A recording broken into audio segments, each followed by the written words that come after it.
ഞങ്ങളും ക്രൂശിക്കപ്പെട്ട ക്രിസ്തുവിനെ പ്രസംഗിക്കുന്നു. കാലമെല്ലാം കഴിയൂ, ഇന്നു കാൺമതെല്ലാം അഴിയൂ. കാലമെല്ലാം കഴിയൂ, ഇന്നു കാൺമതെല്ലാം അഴിയും. പിന്നെ പുതുയുഗം വിരിയും, തിരികെ വരാതെ നാം നിത്യതയിൽ മറയും. പിന്നെ പുതുയുഗം വിരിയും, തിരികെ വരാതെ നാം നിത്യതയിൽ മറയും.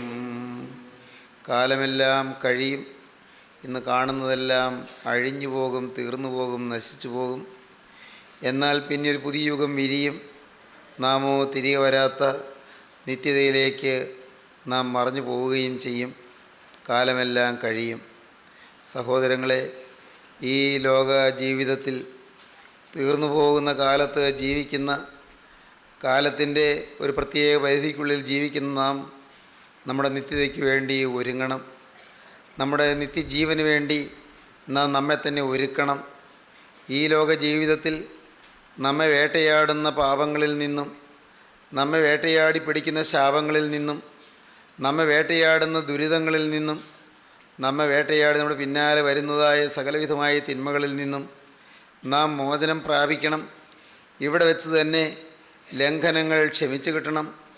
ഇവിടെ വെച്ച് തന്നെ പാപങ്ങൾ മോചിച്ച് കിട്ടണം. ഈ ഭൂമിയിൽ നാം ശരീരത്തിലിരിക്കുമ്പോൾ തന്നെ നിത്യ ജീവൻ്റെ അവകാശം നാം പ്രാപിക്കണം. ഒരു മനുഷ്യൻ സർവ്വ ലോകവും നേടിയിട്ടും അവൻ്റെ ആത്മാവിനെ നഷ്ടപ്പെടുത്തിയാൽ അവൻ എന്ത് പ്രയോജനം എന്നത്രേ നമ്മുടെ വാഴ്ത്തപ്പെട്ട കർത്താവ് പറഞ്ഞിരിക്കുന്നത്. നമ്മുടെ ആത്മാവ് നിത്യ സ്വർഗത്തിലെത്തുന്നതിന് ഇവിടെ വെച്ച് തന്നെ നാം ഒരുങ്ങണം. നമ്മെ പല പല തിന്മകൾ വേട്ടയാടുന്നുണ്ട്, നമ്മെ ദോഷങ്ങൾ വേട്ടയാടുന്നുണ്ട്, നമ്മെ ശാപങ്ങൾ വേട്ടയാടുന്നുണ്ട്, നമ്മെ ഓരോരുത്തരെയും പാപങ്ങൾ വേട്ടയാടുന്നുണ്ട്. നമ്മുടെ ജീവിതത്തിൽ നമ്മെ വേട്ടയാടുന്ന സകലത്തിൽ നിന്നും മോചനം പ്രാപിച്ച് ക്രിസ്തുവിനെ പ്രസാദിപ്പിച്ച് ക്രിസ്തുവിൻ്റെ പ്രിയമക്കളായി ജീവിപ്പാൻ നമുക്കിവിടെ വെച്ച് സാധിക്കണം. തിരുവചനം പറയുന്നു, 7-ാം സങ്കീർത്തനം 1-ാമത്തെ വാക്യം, എൻ്റെ ദൈവമായ യഹോവേ, നിന്നെ ഞാൻ ശരണം പ്രാപിക്കുന്നു. എന്നെ വേട്ടയാടുന്ന എല്ലാവരുടെയും കയ്യിൽ നിന്ന് എന്നെ രക്ഷിച്ച് വിടുവിക്കണമേ. ദാവീദ് ദൈവസന്നിധിയിൽ യാചനയോടെ പ്രാർത്ഥിക്കുന്ന, വളരെ ഉള്ളുനൊന്തി യാചിക്കുന്ന ഒരു വാക്യമാണ് ഈ വാക്യം. 7-ാം സങ്കീർത്തനം 1-ാം വാക്യം, എൻ്റെ ദൈവമായ യഹോവേ, നിന്നെ ഞാൻ ശരണം പ്രാപിക്കുന്നു. എന്നെ വേട്ടയാടുന്ന എല്ലാവരുടെയും കയ്യിൽ നിന്ന് എന്നെ രക്ഷിച്ച് വിടുവിക്കണമേ എന്നാണ് ദാവീദ് പ്രാർത്ഥിക്കുന്നത്. പ്രിയപ്പെട്ടവരെ, മനുഷ്യൻ പാപം ചെയ്യുന്നത് കൊണ്ടല്ല അവൻ നിത്യനരകത്തിലേക്ക് പോകുന്നത്, പാപത്തെ ഓർത്ത് അനുതപിക്കാത്തത് കൊണ്ടാണ്.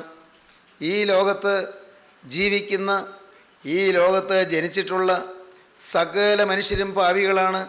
കർത്താവിൻ്റെ തിരുവചനം പറയുന്നു, ഒരു വ്യത്യാസവുമില്ല, എല്ലാവരും പാപം ചെയ്ത് ദൈവ തേജസ്സില്ലാത്തവരായി തീർന്നു. നീതിമാൻ ആരുമില്ല, ഒരുത്തൻ പോലുമില്ല. നന്മ ചെയ്യുന്നവനില്ല, ഒരുത്തൻ പോലുമില്ല. ദൈവത്തിൻ്റെ തിരുവചനം പറയുന്നു, റോമർക്കെഴുതിയ ലേഖനം 3-ാം അധ്യായം 10-ാം വാക്യം മുതൽ വായിക്കുമ്പോഴും, റോമർക്കെഴുതിയ ലേഖനം 3-ാം അധ്യായം 23-ാം വാക്യം വായിക്കുമ്പോഴും ഇതേ കാര്യം നാം ആവർത്തിച്ച് കാണുകയാണ്.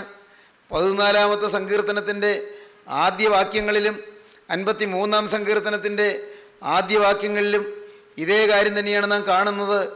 ദൈവത്തെ അന്വേഷിക്കുന്ന ബുദ്ധിമാനുണ്ടോ എന്ന് കാണുവാൻ യഹോവയായ ദൈവം സ്വർഗത്തിൽ നിന്ന് ഭൂമിയിൽ മനുഷ്യപുത്രന്മാരെ നോക്കുന്നു. നന്മ ചെയ്യുന്നവനില്ല, ഒരുത്തൻ പോലുമില്ല. നീതിമാൻ ആരുമില്ല, ഒരുത്തൻ പോലുമില്ല. എല്ലാവരും പാപം ചെയ്തു ദൈവ തേജസ്സില്ലാത്തവരായി തീർന്നു. സഹോദരങ്ങളെ, മനുഷ്യൻ അവനവന് തന്നെ ദോഷം വരുത്തുകയാണെന്നറിയാതെ അവൻ്റെ ജീവിതത്തിൽ കേടുകളും കഷ്ടങ്ങളും നഷ്ടങ്ങളും കെടുതികളും അവൻ തന്നെ ക്ഷണിച്ചു വരുത്തുകയാണെന്നറിയാതെ പാപത്തിലേക്ക് ആണ്ടുപോവുകയും പാപത്തിൻ്റെ അടിമത്വത്തിൽ ബന്ധിക്കപ്പെടുകയും ചെയ്തു പോവുകയാണ്. പാപമോചനം പ്രാപിക്കുന്നതാണ് ഭാഗ്യം. അത് ശരീരത്തിലിരിക്കുമ്പോൾ തന്നെ നാം പാപമോചനം പ്രാപിക്കേണ്ടതാണ്. ദാവീദ് നോക്കിയപ്പോൾ ദാവീദിനെ വേട്ടയാടുന്ന അനേകം കാര്യങ്ങൾ ദാവീദ് കാണുകയാണ്. ദാവീദിനെ വേട്ടയാടുന്നു. പ്രിയപ്പെട്ടവരെ, അത് നമുക്ക് വിശദമായി ചിന്തിക്കേണ്ട വളരെ ഗൗരവമേറിയൊരു വിഷയമാണ്. ഇന്ന് ഈ അല്പനേരം കൊണ്ട് അത് ചിന്തിച്ച് തീരുകയില്ല. എന്നാലോ ചില കാര്യങ്ങൾ നോക്കിയപ്പോൾ ദൈവത്തിൻ്റെ പരിശുദ്ധാത്മാവിൻ്റെ കൃപയിൽ ശരണപ്പെട്ടുകൊണ്ട് ഇപ്പോൾ നമുക്ക് പര്യാലോചിക്കാം. ജീവനുള്ള ദൈവത്തിൻ്റെ പരിശുദ്ധാത്മാവ് ആഴമേറിയ പാപബോധവും കുറ്റബോധവും നൽകുവാൻ, ദൈവത്തിൻ്റെ പരിശുദ്ധാത്മാവ് തമ്മിൽ പ്രവർത്തിക്കുവാൻ നമുക്കിപ്പോൾ കർത്താവിൻ്റെ തിരുമുഖത്തേക്ക് നോക്കാം. ദാവീദിനെ വേട്ടയാടുന്ന പലതും ഉണ്ടായിരുന്നു. എന്നെ വേട്ടയാടുന്നത് എന്തെല്ലാമാണ്? എന്നെ എന്തെല്ലാമാണ് പിന്തുടരുന്നത്? ഞാൻ എവിടെ മറഞ്ഞിരുന്നാലും എവിടെ ഒളിച്ചിരുന്നാലും എന്നെ പിടികൂടാൻ എൻ്റെ പിന്നാലെ വരുന്നത് എന്തെല്ലാമാണ്? ദാവീദിനെ എന്തെല്ലാമാണ് വേട്ടയാടിയത്? ദാവീദ് ദൈവസന്നിധിയിൽ അഭയയാചന ചെയ്തുകൊണ്ട് കരഞ്ഞു പറഞ്ഞു, കർത്താവേ, എൻ്റെ ദൈവമായ യഹോവേ, ഞാൻ നിന്നെ ശരണം പ്രാപിക്കുന്നു. എന്നെ വേട്ടയാടുന്ന എല്ലാവരുടെയും കയ്യിൽ നിന്ന് എന്നെ രക്ഷിക്കണമേ, എന്നെ വിടുവിക്കണമേ. വിമോചനത്തിന് വേണ്ടിയുള്ളതായ ദാഹം, പാപത്തിൽ നിന്ന് മോചനം പ്രാപിക്കാനുള്ള ദാഹം, പാപത്തിൽ നിന്ന്, പാപത്തിൻ്റെ ഭീകരമായ ശിക്ഷാവിധിയിൽ നിന്ന് രക്ഷ പ്രാപിക്കുവാനുള്ള അഗാധമായ ദാഹം, അതാണ് ദാവീദിൻ്റെ ഈ പ്രാർത്ഥനയിൽ അനുരണനം ചെയ്യുന്നത്, ഈ പ്രാർത്ഥനയിൽ മാറ്റൊലിക്കൊള്ളുന്നത്. പ്രിയപ്പെട്ടവരെ, നിങ്ങളുടെ ജീവിതത്തിൽ നിങ്ങളുടെ ഓരോരുത്തരെയും വലയം ചെയ്യുന്ന പാപത്തിൻ്റെ ദൂഷ്യഫലങ്ങളിൽ നിന്ന് മോചനം പ്രാപിക്കുവാൻ നിങ്ങൾ പ്രാർത്ഥിച്ചിട്ടുണ്ടോ? നിങ്ങളുടെ ജീവിതത്തിൽ നിങ്ങളെ നശിപ്പിക്കുന്ന പൈശാചികൻ്റെ ഘോരമായ ആക്രമണങ്ങളിൽ നിന്ന് മോചനം പ്രാപിക്കാൻ നിങ്ങൾ ആഗ്രഹിച്ചിട്ടുണ്ടോ, ദാഹിച്ചിട്ടുണ്ടോ? ഭക്തന്മാർ പാടി, പിതാക്കന്മാർ പാടി, കർത്താവേ, എൻ്റെ ദുരിതം നീ ഒന്ന് നോക്കണമേ. പലതരത്തിലുള്ളതായ ദോഷങ്ങൾ ഞാൻ ചെയ്തു. എൻ്റെ കർത്താവേ, ഞാൻ നിന്നെ കോപിപ്പിച്ചു, ഞാൻ നിന്നെ വ്യസനിപ്പിച്ചു, ഞാൻ നിന്നെ ദുഃഖിപ്പിച്ചു. എൻ്റെ നാഥ, എൻ്റെ ജീവിതം ഇതാ അപകടകരമായ സ്ഥിതിയിലായി. ശരീരത്തിൽ വ്രണങ്ങൾ നിറഞ്ഞിരിക്കുന്നത് പോലെ എൻ്റെ ആന്തരാത്മാവിൽ വ്രണങ്ങൾ നിറഞ്ഞിരിക്കുന്നു. എൻ്റെ അകത്ത് വ്രണം നിറഞ്ഞിരിക്കുന്നു. എൻ്റെ ഹൃദയം മുറിപ്പെട്ടിരിക്കുന്നു. മാരകമായ ആത്മാവിൻ്റെ രോഗം എന്നെ ഗ്രസിച്ചിരിക്കുന്നു. കർത്താവേ, എൻ്റെ വ്രണങ്ങൾ പൊറുക്കുവാൻ ഞാൻ പലയിടങ്ങളിൽ പോയി നോക്കി, പലതും ചെയ്തു നോക്കി, പലരെയും സമീപിച്ചു നോക്കി. വൈദ്യന്മാർക്ക് എൻ്റെ ആന്തരിക വ്രണം ശമിപ്പിക്കാൻ കഴിഞ്ഞില്ല. കാരണം എൻ്റെ പാപം മൂലം, എൻ്റെ ദോഷങ്ങൾ മൂലം എൻ്റെ മേൽ വന്ന് ആഞ്ഞടിച്ചതായ അനിവാര്യമായ ദൂഷിത ഫലങ്ങൾ എന്നെ നശിപ്പിക്കുകയായിരുന്നു. എൻ്റെ നാഥ, ഇന്ന് ഞാൻ സത്യം അറിഞ്ഞുകൊണ്ട് അവിടുത്തെ പാദപീഠത്തിലേക്ക് വരികയാണ്. നീയാണ് നല്ല വൈദ്യൻ, നീയാണ് ഉത്തമ വൈദ്യൻ, നീയാണ് സകല രോഗത്തിനും സകല ശാപത്തിനും സകല പാപത്തിനും വിമോചനം തരുവാൻ, പരിഹാരം തരുവാൻ കഴിവുള്ള ഉത്തമ വൈദ്യൻ. നാഥ, നിൻ്റെ സന്നിധിയിൽ ഞാൻ ആശ്രയം തേടി വരികയാണ്. ഇങ്ങനെയാണ് പിതാക്കന്മാർ പാടിയത്, പ്രാർത്ഥിച്ചത്. നോക്കണമെൻ ദുരിതം നാഥ, പലതര ദോഷം ഞാൻ ചെയ്തു കോപിപ്പിച്ചു, ശരണമെനിക്കില്ല. വൈദ്യന്മാർ വക്കൽ ഞാൻ പോയി, അവരൗഷധമെല്ലാം ചെയ്തില്ലൊരു ഗുണവും, എൻ വ്രണമോ കഠിനവും. നൽവൈദ്യാതിന്നെ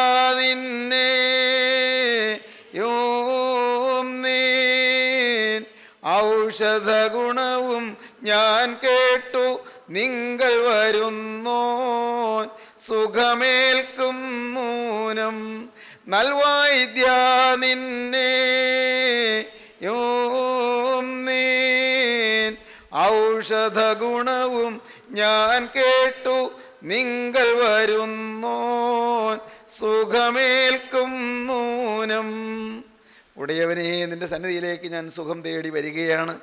ഞാൻ ആശ്വാസം അന്വേഷിച്ച് വരികയാണ്. ഞാൻ സൗഖ്യം അന്വേഷിച്ച് വരികയാണ്.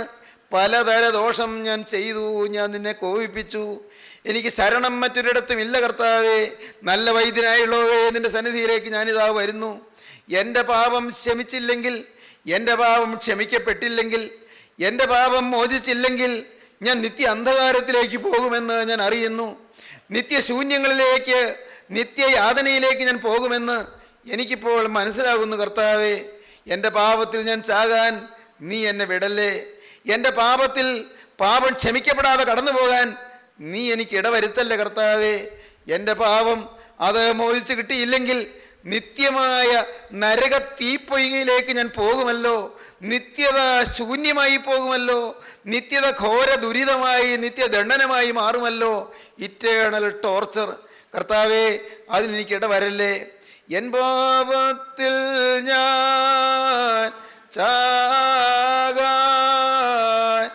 ഇടയാകരുതയ്യോ നാഥ. എൻ ബാഷ്പങ്ങൾ ചൊരിഞ്ഞിടുന്നിപ്പോൾ. അജമോ മാടോ ചെങ്ങാലിയോ കുറുപ്രാവിൻ കുഞ്ഞുങ്ങളെയോ കാഴ്ചയതായി അർപ്പിക്കുന്നില്ല. ശമോൻ തൻ ഭവനേ വന്ന പാവി സ്ത്രീ പോലിരുതുള്ളി കണ്ണീർ കണ്ടൻ മേൽദയ തോന്നണമേ. ശമോൻ തൻ ഭവനേ വന്ന പാവി സ്ത്രീ പോലിരുതുള്ളി കണ്ണീർ കണ്ടൻ മേൽദയ തോന്നണമേ. സ്നേഹിതരെ, ശീമോൻ്റെ വീട്ടിൽ, പരീശപ്രമാണിയായ ശീമോൻ്റെ വീട്ടിൽ, നയീൻ പട്ടണത്തിലെ ആ ഉന്നത സൗധത്തിൽ വിരുന്നിനിരിക്കുന്ന യേശുവിൻ്റെ സന്നിധിയിൽ വന്ന് ഏങ്ങലടിച്ച് കരഞ്ഞ ആ പാവിനിയായ സ്ത്രീയുടെ ഇരുതുള്ളി കണ്ണീര് കണ്ട് അവളുടെ പാപം മോചിച്ചു കൊടുത്ത കരുണയുള്ള കർത്താവേ, ഞാനിതാ അനുതാപത്തിൻ്റെ കണ്ണീര് പൊഴിച്ചുകൊണ്ട് ആശ്രയം തേടി, പരിഹാരം തേടി, നാഥ, അനുശയ വിവശതയോടെ ഞാനിതാ വരുന്നു. പശ്ചാത്താപത്തോടെ ഞാനിതാ വരുന്നു. അനുതാപത്തോടെ ഞാനിതാ വരുന്നു. കർത്താവേ, 2 തുള്ളി കണ്ണീര് പൊഴിക്കാനേ എൻ്റെ കയ്യിലുള്ളൂ. കാളക്കിടാവിനെ യാഗമർപ്പിക്കാൻ എൻ്റെ കയ്യിലില്ല. നാഥ, ആട്ടിൻകുട്ടിയെ യാഗമർപ്പിക്കാൻ എൻ്റെ കയ്യിലില്ല. ഒരു പ്രാവിൻ കുഞ്ഞിനെയോ ചെറു ചങ്ങാലിയെപ്പോലുമോ യാഗം കഴിക്കാൻ എൻ്റെ കയ്യിലില്ല. കർത്താവേ, ഞാനിതാ തകർന്ന ഹൃദയത്തോടെ, നുറുങ്ങിയ മനസാക്ഷിയോടെ, കുറ്റം യഥാർത്ഥമായ ബോധത്തോടെ ഉൾക്കൊണ്ടുകൊണ്ട്, പാപബോധത്തോടെ ഞാനിതാ വരുന്നു. അനുതാപത്തോടെ വരുന്നു. എനിക്ക് മോചനം തരണമേ. എൻ്റെ ദൈവമായ യഹോവേ, ഞാൻ നിന്നെ ശരണം പ്രാപിക്കുന്നു. എന്നെ വേട്ടയാടുന്ന സകലരുടെയും കയ്യിൽ നിന്ന് എന്നെ രക്ഷിച്ച് വിടുവിക്കണമേ. ദാവീദ് പ്രാർത്ഥിച്ചു, എൻ്റെ ദൈവമായ യഹോവേ, നിന്നെ ഞാൻ ശരണം പ്രാപിക്കുന്നു. എന്നെ വേട്ടയാടുന്ന എല്ലാവരുടെയും കയ്യിൽ നിന്ന് എന്നെ രക്ഷിച്ച് എന്നെ വിടുവിക്കണമേ. പ്രിയപ്പെട്ടവരെ, നമ്മെ വേട്ടയാടുന്ന പലതുമുണ്ട്. നമുക്ക് തന്നെ നാശം വരുത്തി, നാം തന്നെ നമുക്ക് നാശം വരുത്തി വയ്ക്കുന്ന പലതുമുണ്ട്. നാം തന്നെയാണ് ഉത്തരവാദികൾ. എനിക്ക് ദോഷം ഞാൻ തന്നെ വരുത്തി വയ്ക്കുന്നു. എനിക്ക് അപകടം ഞാൻ തന്നെ ക്ഷണിച്ചു വരുത്തുന്നു. ഞാനൊരു സംഭവം പണ്ട് വായിച്ചു പത്രത്തിൽ. അതങ്ങ് സൗത്ത് ആഫ്രിക്കയിലാണ്. അവിടെ ഒരു കാഴ്ച ബംഗ്ലാവുണ്ട്. എല്ലാത്തരം വന്യജീവികളും അവിടെയുണ്ട്. ആ കാഴ്ച ബംഗ്ലാവിൽ അവിടെ ഒരു പാമ്പിനെ കിട്ടി. പാമ്പുകൾ പലതുമുണ്ട് കാഴ്ച ബംഗ്ലാവിൽ. പക്ഷേ ഈ പാമ്പിനെ കാണാൻ ബഹുജനങ്ങൾ തിക്കും തിരക്കുമായി വന്നു. കാരണം ആ പാമ്പിന് ഒരു പ്രത്യേകതയുണ്ട്. 2 തലയുള്ള പാമ്പാണ്. 2 തല, 2 കഴുത്ത്, ഒരു ഉടല്. ആ പാമ്പ് ഒരു വിചിത്ര ജീവിയായിരുന്നു. അങ്ങനെയുള്ള പാമ്പുകൾ വേറെയും ലോകത്ത് പലയിടത്തും ഉണ്ട് എന്ന് പിൽക്കാലത്ത് ഞാൻ വായിക്കുകയുണ്ടായി. 2 തലയുള്ള പാമ്പ്. ആ പാമ്പ് അതിനെ സൗത്ത് ആഫ്രിക്കയിലെ വനപ്രദേശങ്ങളിൽ നിന്ന് എവിടെ നിന്നോ കിട്ടി. അതിനെ ആ കാഴ്ച ബംഗ്ലാവിൽ കൊണ്ടുവന്നു. അതിനെ ശുശ്രൂഷിക്കുവാനും അതിന് ഭക്ഷണം കൊടുക്കുവാനും അതിനെ പോറ്റുവാനും ഒരു നല്ല ജന്തുശാസ്ത്രം അറിയാവുന്ന, നല്ല ശാസ്ത്രബോധമുള്ള ഒരാളെ നിയമിച്ചാക്കി. അയാൾ അതിന് ആഹാരം കൊടുക്കും, അയാൾ അതിനെ പരിചരിക്കും. ആ പാമ്പിന് കൊടുക്കേണ്ടതെല്ലാം വേണ്ട സമയത്ത് കൊടുക്കും. മറ്റേ ജീവികൾ ആക്രമിക്കാതെ പ്രത്യേക കൂടിനകത്ത് അതിനെ ആക്കി. പ്രിയപ്പെട്ടവരെ, പാമ്പിനെ കാണാൻ ജനങ്ങളിങ്ങനെ തുരിതുരാ വരികയായി. നടന്ന സംഭവമായിട്ട് നമ്മുടെ മലയാള മനോരമ പത്രത്തിൽ ഒരു ചുറ്റുവട്ടത്തിനകത്ത് ഒരിക്കൽ ഞാൻ വായിച്ചതാണ്, കണ്ടതാണ്, നിങ്ങളും പക്ഷേ ഓർക്കുമായിരിക്കും. ഈ പാമ്പ് ഒരു ദിവസം അതിന് ഭക്ഷണം കിട്ടാനുള്ള സമയം വൈകിപ്പോയി, വിശപ്പ് കയറി. പാമ്പിൻ്റെ സൂക്ഷിപ്പുകാരൻ വരാൻ അല്പം താമസിച്ചു, ഭക്ഷണവും കൊണ്ടുവരാൻ താമസിച്ചു. ഉടനെ വിശപ്പ് ഭ്രാന്ത് പിടിച്ച് പാമ്പിൻ്റെ ആ ഒരു തല മറ്റേ തലയെ വിഴുങ്ങാൻ തുടങ്ങി. ഒരു തല മറ്റേ തലയെ വിഴുങ്ങുകയാണ്. എന്തൊരു അത്ഭുതകരമായ കാര്യം! ഒരു തല മറ്റേ തലയെ വിഴുങ്ങുന്നു. കുറേ വിഴുങ്ങി. അപ്പോഴേക്കും ഈ പാമ്പിനെ നോക്കുന്നയാൾ ഓടി വന്നു. തട്ടിയും മുട്ടിയും ഒച്ച വെച്ചും എല്ലാം ആ തലയെ രക്ഷിച്ചു. പക്ഷേ അതിന് ചില പരിക്ക് പറ്റിയിരുന്നു ആ തലയ്ക്ക്. ഏതാനും ദിവസത്തെ ശുശ്രൂഷ കൊണ്ട് ആ പരിക്കെല്ലാം ഉണങ്ങി, കുഴപ്പമില്ല. പക്ഷേ പാമ്പല്ലേ, അതിന് പകയുണ്ടായിരുന്നു. ഈ മുറിവ് പറ്റിയ തല വിഴുങ്ങിയ തലയോട് പക വെച്ചുകൊണ്ടിരുന്നു. ഉഗ്രവിഷമുള്ള പാമ്പാണ്. വിഴുങ്ങിയ തലയോടുള്ള പക ഒരു ദിവസം ഈ സൂക്ഷിപ്പുകാരൻ നോക്കി നിൽക്കെ ആ പകയോടെ ഈ മുറിവ് പറ്റിയ തല വിഴുങ്ങിയ തലയെ ആഞ്ഞു കൊത്തി. സംഭവിക്കേണ്ടത് സംഭവിച്ചു. എന്താണ്? ആ വിഴുങ്ങിയ തലയ്ക്ക് കൊത്തുകൊണ്ടു, അത് ചത്തു. പക്ഷേ പ്രതീക്ഷിക്കാത്ത മറ്റൊന്നുകൂടി സംഭവിച്ചു. ആ കൊത്തുകൊണ്ട തലയിൽ നിന്ന് വിഷം കഴുത്തിലൂടെ ഉടലിലേക്ക് വന്നു. ആ വിഷം ഇങ്ങേ കഴുത്തിലൂടെ ഈ കൊത്തിയ തലയിലേക്ക് പാഞ്ഞു. കൊത്തിയ തലയും ചത്തു. പ്രിയപ്പെട്ടവരെ, ഇതൊരു സംഭവമാണ്. ആ സംഭവത്തിന് വേറെ പ്രസക്തിയുള്ളത് കൊണ്ടല്ല. പക്ഷെ ഒരു കാര്യം നാം അറിയുക, നാം ചെയ്യുന്ന ഓരോന്നിനും തിരിച്ചടികളുണ്ട് എന്നറിയുക. നന്മയ്ക്കുമുണ്ട് നന്മയുടെ പ്രതിഫലങ്ങൾ, തിന്മയ്ക്കുമുണ്ട് തിന്മയുടെ പ്രതിഫലങ്ങൾ. മധുരമായ വാക്ക് നിങ്ങൾ കൊടുക്കൂ, നിങ്ങൾക്ക് മധുരമായ വാക്കുകൾ കിട്ടും. സ്നേഹോഷ്മളമായ പെരുമാറ്റം നിങ്ങൾ പ്രദാനം ചെയ്യൂ, നിങ്ങൾക്ക് ലഭിക്കും സ്നേഹത്തിൻ്റെ ചൂടും സ്നേഹത്തിൻ്റെ അത്ഭുതകരമായ സന്തോഷവും അത്ഭുതകരമായ ആത്മീയമായ ചൈതന്യവുമുള്ളതായ പെരുമാറ്റങ്ങൾ നിങ്ങൾക്ക് തിരികെ കിട്ടും. സഹോദരങ്ങളെ, ഞാൻ പറയട്ടെ, നമ്മുടെ ജീവിതത്തിൽ നന്മ കൊടുക്കാൻ നാം പരിശീലിക്കൂ. ഞാൻ മറ്റൊന്ന് വായിച്ചു, നന്മ കൊടുത്തതിന് നന്മ പ്രതിഫലം കിട്ടിയ കാര്യം. നിങ്ങൾ പക്ഷേ വായിച്ചു കാണും, നിങ്ങൾ പക്ഷേ അത് അറിഞ്ഞും കാണും. എന്താണെന്നോ, ഒരു കൊച്ചുകുട്ടി, അവന് പഠിക്കണമെന്നുണ്ട്, നല്ലപോലെ പഠിക്കാൻ ഉത്സാഹമുണ്ട്, പക്ഷേ പഠിക്കാൻ പണമില്ല. നല്ല ബുദ്ധിയുള്ള കുട്ടിയാണ്, പഠിക്കണമെന്നുണ്ട്, പക്ഷേ പഠിക്കാൻ പണമില്ല. അവൻ അതിന് ഒരു ചെറിയ തൊഴിൽ കണ്ടുപിടിച്ചു.